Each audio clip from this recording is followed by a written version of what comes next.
ਬਿਸਮਿਲ੍ਲਾਹਿਰਰਹਿਮਾਨਿਰਰਹੀਮ अस्सलाम वालेकुम सब दोस्त भाई ਜ਼ਿਮੀਦਾਰਾਂ ਨੂੰ मैं ਤੁਹਾਡਾ ਹੋਸਟ ਆਸਫ ਰਜ਼ਾ ਤੁਸੀਂ ਦੇਖ ਰਹੇ ਹੋ ਮੇਰਾ YouTube ਚੈਨਲ ਆਸਫ ਰਜ਼ਾ ਰਹਿਮਾਨੀ ਟਿਪਸ ਦੇ ਨਾਲ।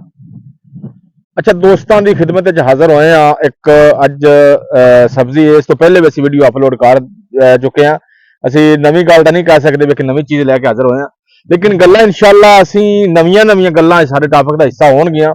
ਅਸੀਂ ਹਾਜ਼ਰ ਹੋਏ ਹਾਂ। ਇਸ ਤੋਂ ਪਹਿਲੇ ਅਸੀਂ ਵੀਡੀਓ ਅਪਲੋਡ ਕੀਤੀ ਹੈ ਆਪਣੇ ਚੈਨਲ ਤੇ ਬੰਦ ਗੋਭੀ ਦੀ ਕਾਸ਼ਤ ਔਰ ਫੁੱਲ ਗੋਭੀ ਦੀ ਕਾਸ਼ਤ ਦੇ ਬਾਰੇ ਅਸੀਂ ਵੀਡੀਓ ਬਣਾ ਚੁੱਕੇ ਹਾਂ ਔਰ ਅਪਲੋਡ ਵੀ ਕਰ ਚੁੱਕੇ ਹਾਂ। ਅੱਜ ਸਾਡਾ ਮਕਸਦ ਇਹ ਆ, ਕਈ ਦੋਸਤ ਹਬਾਬ ਪੁੱਛਦੇ ਨੇ ਕਿ ਬੰਦ ਗੋਭੀ ਜਾਂ ਫੁੱਲ ਗੋਭੀ ਉਹਨੂੰ ਹੁਣ ਅਸੀਂ ਕੋਈ ਵੈਰਾਈਟੀ ਕਾਸ਼ਤ ਕਰ ਸਕਨੇ ਆ।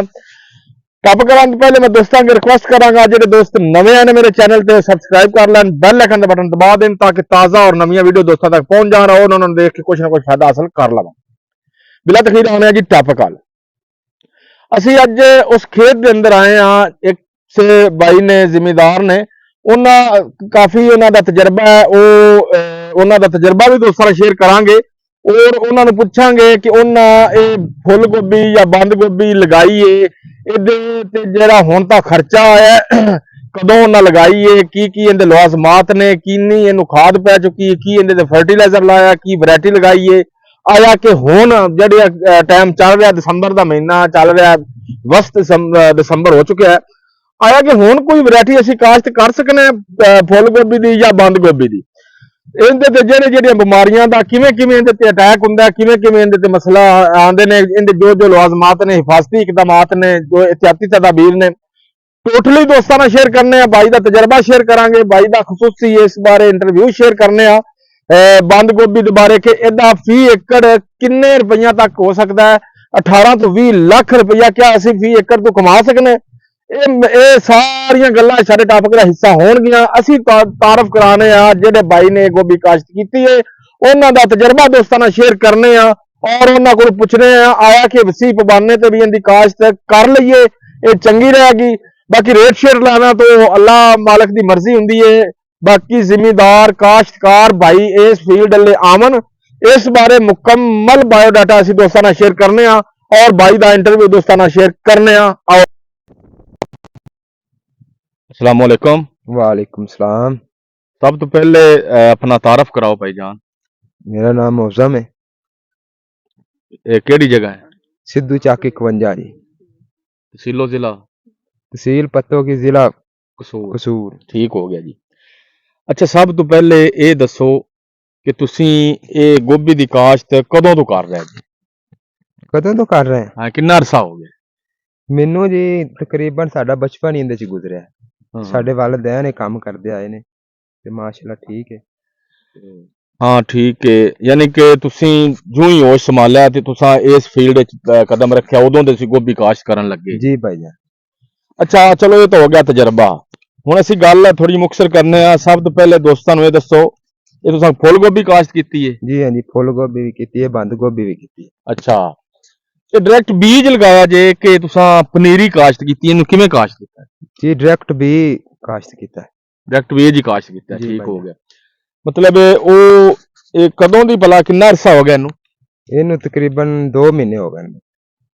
अच्छा तुसां डायरेक्ट सीड काश्त कीता, पौधे तकरीबन कुछ नागे दे भी महसूस हुंदे ने, वो नागे दी जगह ते फिर तुसां बीज ही लगाया या ओदी पनीरी काश्त कीती सी, की हुंदा कीता जी? भाईजान बीज भी लग जांदा है ते पनीरी भी काश्त हो जांदी। जे कोई पनीरी बीज दित्ती जावे जी ते वो काश्त हो जांदी, ते चुंडी दा भी बीज भी लग जाए ते वो भी हो जांदा, पर थोड़ा लेट हो जांदा है। हाँ भी तुसां ये कीता है भी इधरों सीड शिफ्ट कर दिता है, उधरों नाल ही तुसां इंदी पनीरी भी काश्त करती भी वो जो महसूस होया भी नागा हो गया तो पनीरी पट्टी दे विच शिफ्ट करती? जी हाँ जी। अच्छा ते ये किन्ने अरसे बाद तैयार होएगी? ये तकरीबन 2.5 महीने तैयार होएगी। तकरीबन 80-75 दिन च? हाँ जी। अच्छा ते इनू की आंदे जी 2 महीने हो गए? 2 महीने हो गए। ठीक। अच्छा एक सवाल दोस्त करते ने, पुछदे भी ने कि यह पौधा जिहड़ा मतलब दरम्यान दे विच पौधे उग रहे हैं जितों फुल बनना है, जी भाई वो पत्ता क्यों उत्थों सुकड़िया जा हुंदा है ते की ओदी वजह है?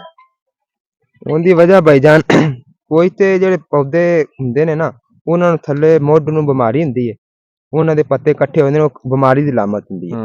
लेकिन एक फुल निकल रहा गोभी दा, पहले नंबर ते उहदे पत्ते इकट्ठे ही हुंदे ने, आस्ता आस्ता खुलदे ने ਠੀਕ ਹੈ। ਇਹ ਇਹਦੀ ਪਰੇਸ਼ਾਨੀ ਜਿਹੜੇ ਬਿਮਾਰ ਪੌਦਾ ਹੋਵੇ ਉਹਦੇ ਜਨਾਬ ਪੌਦੇ ਇਕੱਠੇ ਹੁੰਦੇ ਨੇ ਤੇ ਪੱਤਰ ਜਿਹੜੇ ਨੇ ਇਕੱਠੇ ਹੋ ਜਾਂਦੇ ਨੇ ਤੇ ਉਹ ਫਿਰ ਉੱਤੇ ਹੀ ਰਹਿੰਦੇ ਨੇ, ਚਲੋ ਫੁੱਲ ਵੀ ਛੋਟਾ ਹੀ ਰਹਿੰਦਾ।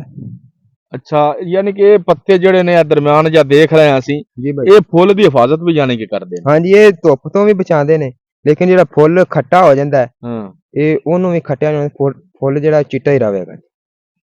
ਇਹਦਾ ਹੁਣ ਕੋਈ ਦੋਸਤਾਂ ਨੂੰ ਤੁਸੀਂ ਆਈਡੀਆ ਦੱਸ ਸਕਦੇ ਹੋ ਕਿ ਹੁਣ ਤੱਕ ਇਹਦੇ 'ਚ ਕੀ ਖਰਚਾ ਹੋ ਚੁੱਕਿਆ, ਖਾਦ ਦੀਆਂ ਕਿੰਨੀ ਬੋਰੀਆਂ ਇਸਤੇਮਾਲ ਕਰ ਚੁੱਕੇ ਹੋ, ਬਾਕੀ ਕੋਈ ਫਰਟੀਲਾਈਜ਼ਰ ਹੋਰ ਵੀ ਇਸਤੇਮਾਲ ਹੋ, ਕੀ ਇਸਤੇਮਾਲ ਕੀਤਾ?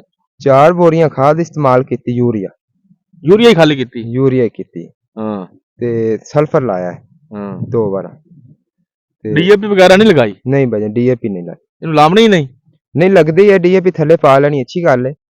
ਜ਼ਮੀਨ ਦੀ ਤਿਆਰੀ 'ਚ ਪਾਈ ਸੀ? ਨਹੀਂ, ਅਸੀਂ ਨਹੀਂ ਪਾਈ, ਸਾਡੀ ਜ਼ਮੀਨ ਉਂਝ ਮਾਸ਼ਾਅੱਲਾ ਇਹ ਭਾਰੀ ਹੈ, ਅੱਛਾ। ਲੇਕਿਨ ਜੇ ਇਹ ਪਾਈ ਜਾਵੇ ਤੇ ਇਹਦਾ ਫਾਇਦਾ ਬਹੁਤ ਹੈ। ਯਾਨੀ ਕਿ ਉਹ ਦੋਸਤ ਜਿਨ੍ਹਾਂ ਦੇ ਰਕਬੇ ਥੋੜੇ ਜਿਹੇ ਹਲਕੇ ਨੇ, ਹਲਕੇ ਮਹਿਰਾ ਨੇ, ਉਹ ਜ਼ਮੀਨ ਦੀ ਤਿਆਰੀ ਦੇ ਅੰਦਰ ਡੀਏਪੀ ਦਾ ਇਸਤੇਮਾਲ ਕਰ ਸਕਦੇ ਨੇ। ਜ਼ਰੂਰ ਕਰਨ ਜੀ, ਜ਼ਰੂਰ ਕਰਨ। ਬਾਕੀ ਜਿਨ੍ਹਾਂ ਦਾ ਰਕਬਾ ਠੀਕ ਨੇ, ਅੱਛੇ ਨੇ, ਉਹ ਵੀ ਕਰ ਸਕਦੇ ਨੇ, ਲੇਕਿਨ ਅਗਰ ਨਾ ਵੀ ਕਿਸੇ ਵਜ੍ਹਾ ਤੋਂ ਕਰ ਸਕਣ ਤਾਂ ਵੀ ਠੀਕ ਹੈ। ਹਾਂਜੀ, ਉਹ ਬਿਹਤਰ ਹੈ। ਜਿਹੜੀ ਹੌਲੀ ਪੈਲੀ ਹੁੰਦੀ ਜ਼ਰੂਰ ਕਰਨ, ਡੀਏਪੀ ਦਾ ਇਹ ਲਾਜ਼ਮਨ ਹੈ ਨਾਲ ਹੋਣਾ। ਅੱਛਾ, ਇਹਦੀ ਇhtiyati ਤਦਾਬੀਰ ਦੋਸਤਾਂ ਨਾਲ ਇਹ ਸ਼ੇਅਰ ਕਰੋ ਕਿਉਂਕਿ ਕਈਆਂ ਇਲਾਕਿਆਂ ਦੇ ਵਿੱਚ ਕਈਆਂ ਦੋਸਤਾਂ ਨੇ ਕਾਸ਼ਤ ਕੀਤੀ ਹੈ, ਆਇਆ ਕਿ ਇਹਨੂੰ ਜ਼ਿਆਦਾ ਇhtiyat ਦੀ ਕਿਹੜੇ ਮਰਲੇ 'ਚ ਜ਼ਰੂਰਤ ਹੁੰਦੀ ਹੈ, ਜਾਂ ਕਿ ਜਦੋਂ ਹੀ ਬੀਜ ਕਾਸ਼ਤ ਹੋਣ ਉਦੋਂ ਬਾਅਦ ਇhtiyat ਇਹਦੀ ਲਾਜ਼ਮੀ ਕਰਨੀ? ਇhtiyat ਬਾਈ ਜਿਹਨਾਂ ਨੂੰ ਸੁੰਡੀ ਦਾ ਹੀ ਮਸਲਾ ਹੈ, ਜ਼ਿਆਦਾ ਸੁੰਡੀ ਆਉਂਦੀ, ਸੁੰਡੀ ਦਾ ਹੀ ਮਸਲਾ, ਹੋਰ ਉਹਨੂੰ ਕੋਈ ਮਸਲਾ ਨਹੀਂ ਆਦਾ। ਉਹਦੀ ਰੋਕਥਾਮ ਵਾਸਤੇ ਪੈਸਟੀਸਾਈਡ ਕੰਪਨੀਆਂ ਨੇ ਬੜੀਆਂ ਦਵਾਈਆਂ ਬਣਾਈਆਂ ਹਨ, ਲੇਕਿਨ ਤੁਸੀਂ ਜਿਹੜੀ ਕਰ ਰਹੇ ਜੇ ਕਿੰਦੇ ਤੋਂ ਜ਼ਿਆਦਾ ਅੱਛਾ ਰਿਜ਼ਲਟ ਤੁਹਾਨੂੰ ਮਿਲ ਰਿਹਾ ਹੈ? ਕਿਸੇ ਵੀ ਕੰਪਨੀ ਦੀ ਐਕਟਨ ਦਾਣੇਦਾਰ ਜਿਹੜੀ ਹੈ ਨਾ ਜੀ, ਉਹਦਾ ਬਹੁਤ ਅੱਛਾ ਰਿਜ਼ਲਟ। ਸਾਰੀਆਂ ਕੰਪਨੀਆਂ ਹੀ ਨੇ, ਲੇਕਿਨ ਕਿਸੇ ਵੀ ਕੰਪਨੀ ਦੀ ਐਕਟਨ ਦਾਣੇਦਾਰ ਇਸਤੇਮਾਲ ਕਰੀਏ ਨਾ ਜੀ, ਉਹ ਸੁੰਡੀ ਨੂੰ ਬੜਾ ਕੰਟਰੋਲ ਕਰਦੀ। ਅੱਛਾ, ਇੱਕ ਹੋਰ ਅਹਿਮ ਸਵਾਲ ਹੈ, ਕਈ ਦੋਸਤ ਅਹਿਬਾਬ ਫੋਨ ਕਰਕੇ ਪੁੱਛਦੇ ਨੇ ਕਿ ਅਸੀਂ ਹੁਣ ਕਾਸ਼ਤ ਗੋਭੀ ਕਰੀਏ, ਬੰਦ ਗੋਭੀ ਜਾਂ ਫੁੱਲ ਗੋਭੀ, ਉਹਨਾਂ ਵਾਸਤੇ ਕੀ ਮੈਸੇਜ ਹੈ? ਵਜਨ ਫਿਲਹਾਲ ਤੇ ਨਾ ਇੱਕ ਵਾਰੀ ਠੰਡ ਦੀ ਵਜ੍ਹਾ ਤੋਂ ਬੀਜ ਰੁਕ ਗਏ ਨੇ, ਲੇਕਿਨ ਅੱਜ ਤੋਂ 10 ਦਿਨ ਪਹਿਲੇ ਕਾਸ਼ਤ ਹੋਈ ਹੈ ਤੇ ਉਹ ਬੀ ਲੱਗ ਰਹੇ ਨੇ। ਇੱਕ ਬੀਜੋ ਕੰਪਨੀ ਦਾ ਸਪੈਦਾ ਬੀ ਹੈ ਜੀ, ਇੱਕ ਵਾਈਟ ਸ਼ਾਰਕ, ਇਹ ਵੀ ਇਹਦੇ ਤੋਂ ਪਹਿਲੇ 10-15 ਦਿਨ ਲੱਗੇ ਨੇ, ਹੁਣ ਫਿਰ ਸ਼ਾਇਦ ਇਹੋ ਹੀ ਅੱਗੇ ਸ਼ੁਰੂ ਹੋਣੇ ਨੇ। ਯਾਨੀ ਕਿ ਠੰਡ ਦੀ ਸ਼ਿੱਦਤ ਆ, ਜਿਹੜੀ ਸਰਦੀ ਦੀ ਸ਼ਿੱਦਤ ਦੀ ਵਜ੍ਹਾ ਤੋਂ ਬੀਜ ਦੀ ਕਾਸ਼ਤ ਰੋਕ ਦਿੱਤੀ ਗਈ ਵੀ ਉਹ ਪੌਦਾ ਬਿਲਕੁਲ ਛੋਟਾ ਮਾਸੂਮ ਜਿਹਾ ਪੌਦਾ ਹੁੰਦਾ ਹੈ, ਉਹ ਕੋਰਾ ਬਰਫ਼ਬਾਰੀ ਨੂੰ ਨਹੀਂ ਬਰਦਾਸ਼ਤ ਕਰ ਸਕਦਾ। ਇਸ ਤਰ੍ਹਾਂ ਹੀ ਤੇ ਜਿਉਂ ਹੀ ਮੌਸਮ ਖੁੱਲੇਗਾ, ਦਸੰਬਰ ਗੁਜ਼ਰ ਜਾਏਗਾ, ਜਨਵਰੀ ਵੀ ਤਕਰੀਬਨ, ਸ਼ਾਇਦ ਜਨਵਰੀ 'ਚ ਵੀ ਕਾਸ਼ਤ ਸ਼ੁਰੂ ਨਾ ਹੋਵੇ, ਫਰਵਰੀ ਅਗਾ ਮੇਨ ਕਾਸ਼ਤ ਹੋਏਗੀ, ਕਿਉਂਕਿ ਇਹ ਗੋਭੀ ਦੇ ਸੀਡ, ਇਹ ਬੀਜ ਦੇ ਬਾਰੇ ਇਹ ਮਾਲੂਮਾਤ ਮਿਲੀ ਹੈ ਕਿ ਹਰ 20 ਦਿਨ ਬਾਅਦ, 15-20 ਦਿਨ ਬਾਅਦ ਜਾਂ ਮਹੀਨੇ ਬਾਅਦ ਇਹਦੀ ਵੈਰਾਈਟੀ ਚੇਂਜ ਹੋ ਜਾਂਦੀ ਹੈ, ਹਰ ਮੌਸਮ ਦੀ ਮਤਲਬ ਲਹਿਦਾ ਵੈਰਾਈਟੀ, ਇਹ ਇਵੇਂ ਹੀ ਗੱਲ ਹੈ? ਬਿਲਕੁਲ ਜਿਸ ਤਰ੍ਹਾਂ ਹੀ ਇਹਦੀ ਹਰ 15 ਦਿਨ ਬਾਅਦ, 20 ਦਿਨ ਬਾਅਦ ਇਹਦੀ ਵੈਰਾਈਟੀ ਚੇਂਜ ਹੋ ਜਾਂਦੀ ਹੈ, ਯਾਨੀ ਕਿ ਮੌਸਮ ਦੇ ਲਿਹਾਜ਼ ਨਾਲ ਇਹਦਾ ਸੀਡ ਬਦਲਦਾ ਰਹਿੰਦਾ ਹੈ। ਹਾਂਜੀ ਬਾਈ। ਅੱਛਾ, ਲਾਸਟ ਤੇ ਤੁਸੀਂ ਦੋਸਤਾਂ ਨੂੰ ਕੀ ਮਸ਼ਵਰਾ ਦੇਣਾ ਚਾਹੋਗੇ ਵੀ ਇਹ ਕਾਸ਼ਤ ਆਇਆ ਕਿ ਇਹਦੀ ਕਾਸ਼ਤ ਵਸੀਹ ਪੈਮਾਨੇ ਤੇ ਕੀਤੀ ਜਾਵੇ? ਹਾਂਜੀ, ਕਿਉਂ ਨਹੀਂ ਕੀਤੀ ਜਾਵੇ? ਨਹੀਂ, ਯਾਨੀ ਕਿ ਇਸ ਫੀਲਡ ਵਿੱਚ ਲੋਕ ਆਮਣ, ਮਤਲਬ ਹੁਣ ਜ਼ਿਮੀਦਾਰ ਤਬਕਾ ਬੜਾ ਪਰੇਸ਼ਾਨ ਹੈ, ਮਹਿੰਗਾਈ ਦੀ ਵਜ੍ਹਾ ਤੋਂ ਤਕਰੀਬਨ ਫਰਟੀਲਾਈਜ਼ਰ, ਖਾਦਾਂ, ਸਪਰੇ, ਹਰ ਚੀਜ਼ ਮਹਿੰਗੀ ਹੈ। ਜ਼ਿਮੀਦਾਰ ਕਾਸ਼ਤਕਾਰ ਨੂੰ ਇਸ ਫੀਲਡ ਵਾਲੀ ਸਾਈਡ ਵਾਲੇ ਉਸ ਚੀਜ਼ ਦਾ ਚੁਣਾਵ ਕਰਨਾ ਚਾਹੀਦਾ ਹੈ ਜਿਹੜੀ ਚੀਜ਼ ਦਾ ਮਤਲਬ ਮਾਰਕੀਟ ਦੇ ਅੰਦਰ ਵੀ ਰੇਟ ਵੀ ਅੱਛਾ ਮਿਲੇ ਔਰ ਜ਼ਿਮੀਦਾਰ ਨੂੰ ਉਹਦਾ ਫਾਇਦਾ ਵੀ ਹੋਵੇ, ਝਾੜ ਵੀ ਅੱਛਾ ਹੋਵੇ। ਯਾਨੀ ਕਿ ਇਹ ਦੋਸਤਾਂ ਨੂੰ ਸਬਜ਼ੀਆਤ ਵੱਲ ਆਉਣਾ ਚਾਹੀਦਾ। ਹਾਂਜੀ, ਆਉਣਾ ਚਾਹੀਦਾ। ਇਹ ਨਾ ਮਾਸ਼ਾਅੱਲਾ ਇਹ ਏਡਾ ਮਾੜਾ ਕੰਮ ਨਹੀਂ ਰਹਿੰਦਾ, ਇਹ ਘੱਟ ਤੋਂ ਘੱਟ ਵੀ ਇਹਦਾ ਰੇਟ ਲੱਗੇ ਨਾ ਜੀ ਤੇ ਘਾਟੇ 'ਚ ਨਹੀਂ ਜਾਂਦੀ। ਜਿਵੇਂ ਆਮ ਫਸਲਾਂ ਘਾਟੇ ਨੂੰ ਚਲੀਆਂ ਜਾਂਦੀਆਂ ਨਾ, ਇਹ ਘਾਟੇ 'ਚ ਨਹੀਂ ਜਾਂਦੀ। ਹਾਂਜੀ, ਇਹਦੀ ਕਾਸ਼ਤਕਾਰੀ ਕਰਨੀ ਚਾਹੀਦੀ ਜੀ। ਦੋਸਤਾਂ ਨਾਲ ਅਸੀਂ ਸ਼ੇਅਰ ਕੀਤਾ, ਭਾਈ ਨੇ ਇਹ ਕਾਸ਼ਤ ਕੀਤੀ ਏ ਗੋਭੀ, ਇਹਨਾਂ ਨੇ ਬੰਦ ਗੋਭੀ ਵੀ ਕਾਸ਼ਤ ਕੀਤੀ ਏ, ਉਹ ਵੀ ਅਸੀਂ ਦੋਸਤਾਂ ਨੂੰ ਦਿਖਾ ਰਹੇ ਹਾਂ। ਫੁੱਲ ਗੋਭੀ ਵੀ ਕਾਸ਼ਤ ਕੀਤੀ ਏ ਔਰ ਇਹਨਾਂ ਦਾ ਬੜਾ ਵਸੀਹ ਤਜਰਬਾ ਹੈ, ਕਹਿ ਰਹੇ ਨੇ ਕਾਫੀ ਅਰਸੇ ਤੋਂ ਇਹ ਗੋਭੀ ਦੀ ਕਾਸ਼ਤ ਕਰ ਰਹੇ ਨੇ। ਜ਼ਿਆਦਾ ਤੋਂ ਜ਼ਿਆਦਾ ਹੁਣ ਤੱਕ ਮਤਲਬ ਤੁਸੀਂ ਕਾਫੀ ਅਰਸੇ ਤੋਂ ਲੱਗੇ ਜੀ, ਜ਼ਿਆਦਾ ਤੋਂ ਜ਼ਿਆਦਾ ਰੇਟ ਇਹਦਾ ਕਿੰਨਾ ਕੁ ਲੱਗ ਜਾਂਦਾ ਫੀ ਏਕੜ ਦਾ? ਇਹਦਾ ਜ਼ਿਆਦਾ ਤੋਂ ਜ਼ਿਆਦਾ 18 ਲੱਖ ਤੱਕ ਵੀ 1 ਏਕੜ ਚਲੀ ਜਾਂਦੀ। ਕੀ ਬਾਤ ਹੈ। 18 ਲੱਖ ਚੋਂ ਅਗਰ ਤੁਸੀਂ ਜ਼ਿਆਦਾ ਤੋਂ ਜ਼ਿਆਦਾ 5 ਲੱਖ ਵੀ ਖਰਚਾ ਕੱਢ ਲਓ, ਇੰਨਾ ਹੋ ਜਾਂਦਾ? ਨਹੀਂ, 5 ਲੱਖ ਨਹੀਂ ਖਰਚਾ ਹੁੰਦਾ। ਹਾਂ, ਥੋੜਾ ਹੁੰਦਾ, ਬਹੁਤ ਥੋੜਾ ਹੁੰਦਾ। 13-14 ਥੋੜੀ ਬੱਚਤ ਤਾਂ ਨਹੀਂ? ਬੜੀ ਬੱਚਤ ਹੈ ਭਾਈਜਾਨ। ਇਹ ਨਾ 2 ਲੱਖ 2.5 ਲੱਖ ਰੁਪਏ ਖਰਚਾ ਆ ਜਾਂਦਾ ਠੇਕਾ ਠੂਕਾ ਪਾ ਕੇ। ਹਾਂ, 2-2.5 ਲੱਖ ਰੁਪਇਆ ਜਿਹੜਾ ਖਰਚਾ ਹੈ। ਲੇਕਿਨ ਇਹ ਕਿ ਮਾਸ਼ਾਅੱਲਾ ਜੇ ਰੇਟ 'ਚ ਆ ਜਾਵੇ ਤੇ ਫਿਰ ਇਹ ਮੰਦੀ ਨਹੀਂ ਜਾਂਦੀ, ਇਹ ਚੰਗੇ ਪੈਸੇ ਦੇ ਜਾਂਦੀ।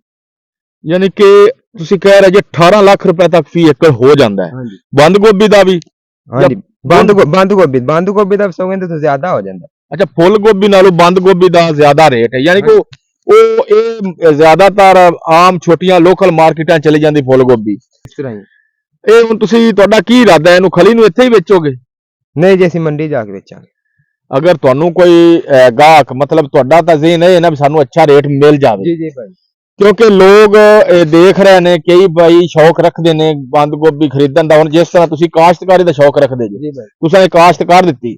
ਕਈ ਦੋਸਤ ਹੁੰਦੇ ਨੇ ਜਿਹੜੇ ਖਲੀ ਖਲੋਤੀ ਫਸਲ ਖਰੀਦਦੇ ਨੇ, ਉਹਨੂੰ ਅਗਾ ਸੇਲ ਕਰਕੇ ਉਹ ਵੀ ਆਪਣੀ ਰੋਜ਼ੀ ਰੋਟੀ ਇਕੱਠੀ ਕਰਦੇ ਨੇ।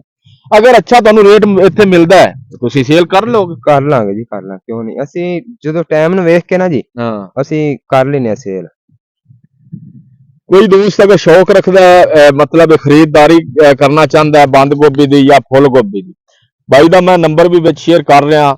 ਅਗਰ ਤੁਸੀਂ ਰਾਬਤਾ ਕਰਨਾ ਚਾਹੁੰਦੇ ਹੋ, ਬਾਈ ਨਾਲ ਵੀ ਰਾਬਤਾ ਕਰ ਸਕਦੇ ਹੋ। ਇਨ ਕੋਈ ਤਰੀਕਾਕਾਰ, ਅਗਰ ਕੋਈ ਬੀਜ ਦੇ ਬਾਰੇ ਮਾਲੂਮਾਤ, ਅਗਰ ਇਹਦੀ ਕੋਈ ਇhtiyati ਤਦਾਬੀਰ ਦੇ ਬਾਰੇ ਮਾਲੂਮਾਤ, ਇਹਦੇ ਉੱਤੇ ਆਉਣ ਵਾਲੀਆਂ ਬਿਮਾਰੀਆਂ ਦੇ ਬਾਰੇ ਮਾਲੂਮਾਤ, ਇਹਦੀ ਖਾਦ ਫਰਟੀਲਾਈਜ਼ਰ ਦੇ ਬਾਰੇ ਮਾਲੂਮਾਤ, ਹਰ ਕਿਸਮ ਦੀ ਮਾਲੂਮਾਤ ਦੇ ਬਾਰੇ ਮਸ਼ਵਰਾ ਕਰਨਾ ਚਾਹੁੰਦੇ ਹੋ, ਮੈਂ ਆਪਣਾ WhatsApp ਨੰਬਰ ਵੀ ਦੇ ਰਿਹਾ, ਭਾਈ ਦਾ ਨੰਬਰ ਵੀ ਸ਼ੇਅਰ ਕਰਤਾ ਹੈ। ਕਿਸੇ ਕਿਸਮ ਦਾ ਕੋਈ ਮਸਲਾ, ਕੋਈ ਡਾਊਟ, ਕੋਈ ਵੀ ਕੁਐਸਚਨ ਹੋਵੇ ਤੁਸੀਂ ਸ਼ੇਅਰ ਕਰ ਸਕਦੇ ਹੋ।